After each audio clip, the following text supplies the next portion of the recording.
Chris Grogan says that was the best team performance that I've seen in a while. Well, we're going to get these guys to give us their take on that bite, that performance, and whether Preston deserved all 3 points against Blackburn. We've got Harvey, Ash and Etienne, and of course, you know what time it is again. It's the quickest and most fastest comprehensive review of all things Preston on the internet. 20 minutes of amazing and entertaining pods. Let's go.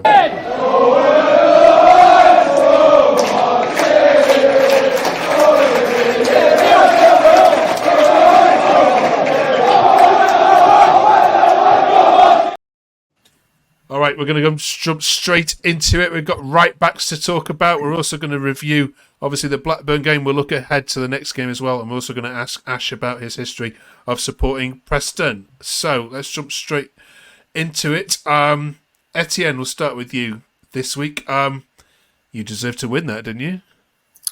Yeah, you can make the argument that we deserved to win. We were a lot better than them, I think, throughout the game. I think it was a very... I don't want to be mean to both sides. It was very unentertaining game in terms of chances. I think we had 2 or 3.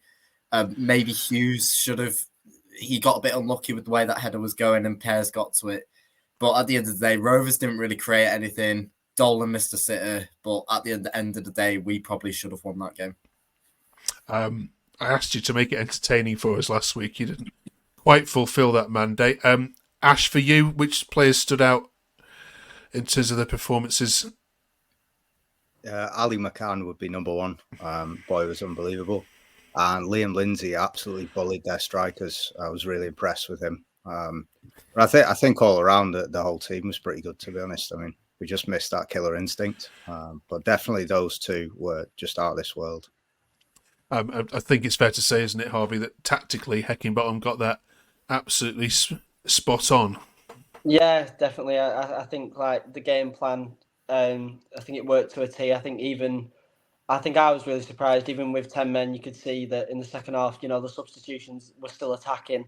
And even the commentators say it shows that the manager's still willing to give it a go considering the circumstances. But overall, yeah, I think he was bang on with the choices. Okay, let's go through the red card decisions, shall we, and all the incidents that have come up. We've already spoken to our Rovers fans, and you can probably guess what they had to say on it. So we'll take one each. Etienne, will give you the red card for your player. I won't ask Harvey because he was already arguing with me on Twitter about it. Let's see if you've got more sense. Was that a red card? Was that a red card tackle? I think borderline. I think at the time when I saw that he won the ball, obviously in your head you immediately go, well, it should be a yellow. It's a needless tackle. I don't know why he's done it. He's been riled up by Beck a bit earlier on in the match, and he's obviously just gone in wanting the ball back, which I respect. It's part of his game. He loves to press, but flying in, scissoring the man, and eventually Baker's gone off injured. Yeah, I think the referee has made a good call there. Okay. I know what Harvey's going to say, so that's 1-1. Ash, you get the deciding vote in this. First glance, I thought it wasn't. I've seen it in slow-mo, and it does look like a really bad challenge in slow-mo, but everything kind of looks worse. I think it was a yellow and a strong warning, but I can see why it was given as a red. But I'd obviously preferred he'd not been sent off. Of course, yeah. All right then, Harvey, let's have this out of you. Why is that not a red card? You know what? Funnily enough, the more I watch it back, the worse it does get. I think when you originally watch it, I am absolutely going to die on a hill to say it's a yellow, because it does look like there is contact on the ball. But the more you watch it, the more the way that Greenwood goes in is quite wild, to be honest. And I think given the rules of the game, I can definitely see why it is a red. Okay, my faith in you is restored. Yeah, but I absolutely harung on Twitter for Preston fans going, that's not a red. So literally scissor tackled him from behind. All right, then let's go for the next one then. So Ash, the red card to Beck. I think there's no argument in that whatsoever. None of the Blackburn fans were arguing that either. That's a clear red for you as well, yeah? Yeah, he's just randomly booted him, and there's no meaning or reason for it. He's just took a swing. Whether he thought the ball was still in play, if you give him the absolute benefit of the doubt, I don't know. But yeah, definite red card. Yeah, it swiped at thin air, didn't he? Okay. And then Harvey. Should there have been another red? I don't know. I think obviously every Preston fan watching that, it is absolute stupidity from Osmajic, but it's 50-50. You know, obviously the ref doesn't see it, but then obviously there's the Blackburn argument that Owen Beck is literally screaming at the assistant that there is something on his neck, and it's not even looked at. So it's very poor officiating overall. But obviously, if there's a clear angle from the ref to be able to see that, it's probably a red card. I'm dying to know what you thought of it, Ash. I heard that's how they say hello in Montenegro. Yeah, no, come on, it is absolutely terrible. There's no place for it in the game. And yeah, if it had been one of their players, I'd been gone mental. I mean, it's a long way from where I sit, so I couldn't see it. But on the replays, there's no excuse in that whatsoever. Yeah. Etienne, you're a sports journalist, so you'll probably have done your research on this already. What's the likely ban, do we think, for a clear bite? Funny enough, there's only really one player that sets a precedent for it. Is Luis Suarez, and I don't want to draw any direct comparisons between Suarez and Osmajic because they're classes apart in their quality. But it's going to be about if he gets the same punishment, it's going to be about 8 to 10 games, isn't it? And it's just for that amount of time being out, especially as he was just beginning to cement himself as possibly the best striker at the club. It's stupid. I don't know why he's done it. Whether he's seen red or he's done it on purpose, I don't know. But it's going to be lengthy either way. Yeah, to finish up on this, our Blackburn fan said it was weird, just an odd behaviour to do on in any sport, in any walk of life, actually, unless you've got some sort of fetish. But yeah, it isn't. It's a. It was when I watched it, I thought he's not done that. He's just gone in pretending, hasn't he? But then clearly the mark has been shown on social media afterwards, and that was a full on bite. Head scratching, but nevertheless, not going to help the team going forward either, is it? Because you've got one player missing. The social media takes I want to look at are generally very positive, but there are a couple about discipline. I wanted to get your view on. We'll come to that one in a second. Carl says Greenwood cost us 3 points there. I think we would have won that with 11 players. We need to sort our discipline out. The Lens says prior to that performance, apart from the biting, we need to sort out our discipline. It's 84 fouls in 6 games now. Under the previous management, guys, you were arguably didn't put a tackle in the first 3 games, and now it's gone the other way. Is there a problem here, Harvey? Does he just need to calm some players down here? I mean, there's a lot of yellow cards flying around for Preston. Yeah, like you said, it's very 2 different management styles. Obviously, I think Hecky does say he wants his team to be a lot more aggressive, but obviously, I think at some point you have to kind of draw the line and think it's getting to a point where tempers need to be managed, and that is you do need to control your players because, like you said, it's just going to get to a point where we're not going to have any because so many suspensions and etc. Ash, you won't mind your team putting a foot in at all, but would do you think this needs to be looked at? No, I think the opposite. I'm actually pretty happy with the fact they're getting stuck in. The best Preston teams I remember under Moyes and Billy Davis, that was a common theme.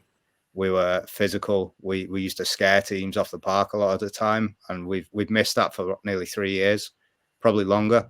And it's refreshing to see people putting in a tackle. Obviously, we can do without the biting and the dangerous tackles, but just actually getting stuck in is so good to watch. And I think it's getting us into positions where we have a chance of winning games we'd previously get battered in. Amazing. Etienne, what's your take on that? Do you join Ash's view on that? Yeah, I fully agree with Ash. In my time, I definitely remember under Neil, we were also one of the least disciplined teams in the league, and even then we were scaring teams off the pitch with the physicality. That just all disappeared under Lowe, and it's good to see it back because I don't think I saw a single player kind of back out of a challenge, back out on a one-on-one. And whilst we could do with avoiding the Greenwood and Osmajic situations, it's just good to actually see him challenging, battling for the ball. Okay. Let's have a look at some more then. Zippy Play-Doh says, I must admit I thoroughly enjoyed that. I think a draw is the right result in the end. I've not looked at it yet, but I'm not convinced Greenwood should have been sent off. Looked like he won the ball, but even outside of that, we battled brilliant and Rover contributed. On to the next. Happy with the point. Definitely felt we should have had all three and some others. I really think we will see exactly how much ambition the club has. This guy looks like a very, very good manager. If the board back him, I'm very confident we will do well. Amazing the different feeling watching the team has become since he took over.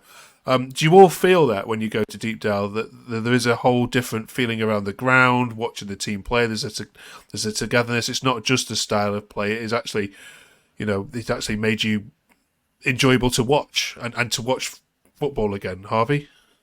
Yeah, I think it's completely different in the sense that, Ryan Law battered on about how good he wants the team to play, this style of football, etc. And, and just, bringing the fans off the seats. But it is about walking the walk and talking the talk. And that's exactly what Hecky does. I think he's not come in with the attitude of I'm going to do this, I'm going to do that. It's I play my style and hopefully, the fans come to it. And I think a lot of us have. I think it's definitely a lot more enjoyable to watch Preston. What about you, Ash? Yeah, I've left the ground after every game I've been to under Heckingbottom with feeling pretty happy. And it just feels like there's kind of a different dynamic taking over the team, whether it's just the positive energy from him or it's they're so happy about the previous regime leaving. But it feels like a completely different place. Okay. It's Millwall next, Etienne. And of all the 12 games this weekend, I am leaving this one off my coupon. I cannot call this one.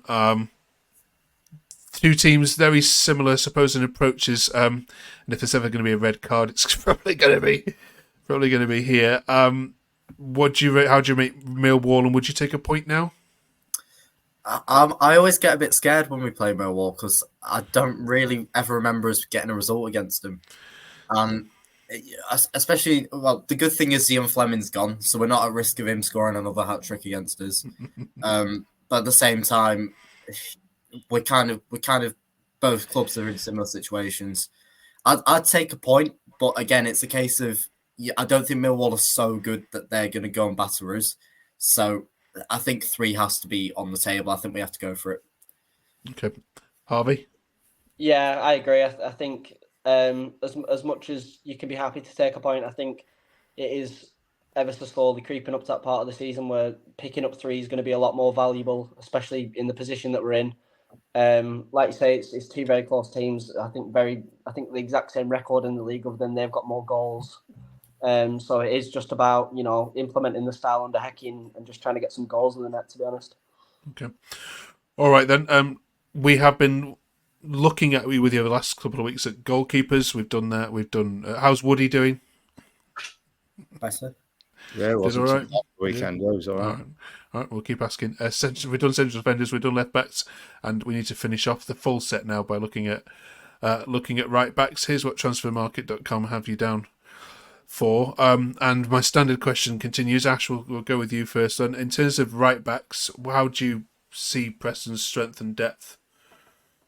I think it's probably one of now we've got Kessler Hayden in. I think it's quite a strong position. Whether he'll play on the right or not, I don't know because he's been playing on the left a bit as well. I rate Potts. I wish he could put in a final ball, but hopefully he'll get coached that, and that'll improve. But defensively, I think he's sound. So I think it's one of the better positions in the squad, really. Okay. Now that we've done all the full set, I want to ask you all about your grading for Preston's defence. Forget what you saw at the first start of the season. How do you rate it out of 10, Etienne, in terms of your strength, the depth, the quality, and on paper? I want to go 6.5. I think we still need a left back. We still need a centre back. I think we just need to. I think the players that we've got now will be good in depth. I think we just maybe need a new starting centre back, definitely a new left wing back. But the right side is perfect for me. Kessler Hayden's been a great addition, so I'll go 6.5. Okay, Harvey, any advance on that? I'll say about a 7. I think, given the squad currently, I would definitely prefer Kessler Hayden on the left. And obviously, if no more additions come in, then I'd say about a 7 ish. I think, like with the current squad, I think we do need another right back. I think I'd continue to play Kessler Hayden on the left. I think it gives you much more of a quicker and more balanced player. Someone who can get up and down the pitch and do fairly well. But there are a couple of additions that are needed, so I'll go with a 7. Okay. All right. Help my average out here, Ash. 6.5, 7, and... I got 6.75. No. Yes. I think about a 6. I think about a 6.5 is fair. I do think it's the three on the right back, right centre back, and centre back are sound. It's just the left hand side, and with Harvey and Kessler Hayden needing to play on the left with the current squad, it's desperately needed. I still want to see Kian Best play. I'm interested to see if he brings the standard up a bit, because he can actually pass the ball, which the other three centre backs can't do. Okay. All right, then next week we look at midfielders. If you haven't yet done so, please, we're interested in your comments down below. How do you rate Preston's defence? And certainly it has improved since the new management took over. And on to midfielders next week. Just before we finish, we're going to try and get to know each of you a little bit more as the weeks progress in terms of your affinity to Preston and where did it all start. Ash, as you are our longest running member of this podcast, we'll start with you, if that's okay. Etienne will do you next week and Harvey the week after, so I'll just jump you two off the stage. Don't go too far. And Ash, if that's all right, we will quiz you on your beginnings of your life as a Preston fan. Yes, starting with the obvious. How old were you when you attended your first game? Must have been about 6. I think about 5 or 6 years old. It was the 95-96 season, but I don't remember any of it because I was a small kid. So I know David Beckham was playing for us. That's about the most I remember about my first. We forget that, don't we? Absolutely. Okay, what made you become a Preston fan? Was it family for your choice? Yeah, well, it's where I'm from, right nearby. So it's always going to be them. I'm a big proponent of supporting your local club. But it was my granddad, Preston through and through, for a long lot of years, and he just imprinted it onto me. Okay. Staying with the family, you're a dad yourself. Will your child already got the full kit? Yeah, one of them are forced to come with me. The other one just kicks off. He wants to support Man United for some reason, which is not great. But the oldest comes with me, and he absolutely hates it, but he gets forced to come with me because he's the firstborn and he's got no choice. Brilliant. The firstborn always has to, yeah. That's the one. Absolutely. Okay, tell us about your matchday routine briefly. What does it involve? Where do you sit in the stand?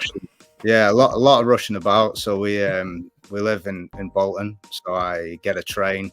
We have to stop at Roast in Preston. Shout out Roast for some chicken, and then we nip up to the game. I don't like going up from the concourse until right before the game. That's always been the case. We used to rush with my granddad, so I'll go up right before the game, and I don't sit down until after kickoff. So I'm like, because I'm in the Finny, I'm the only one still stood up by the time the game kicks off. I bet you're popular.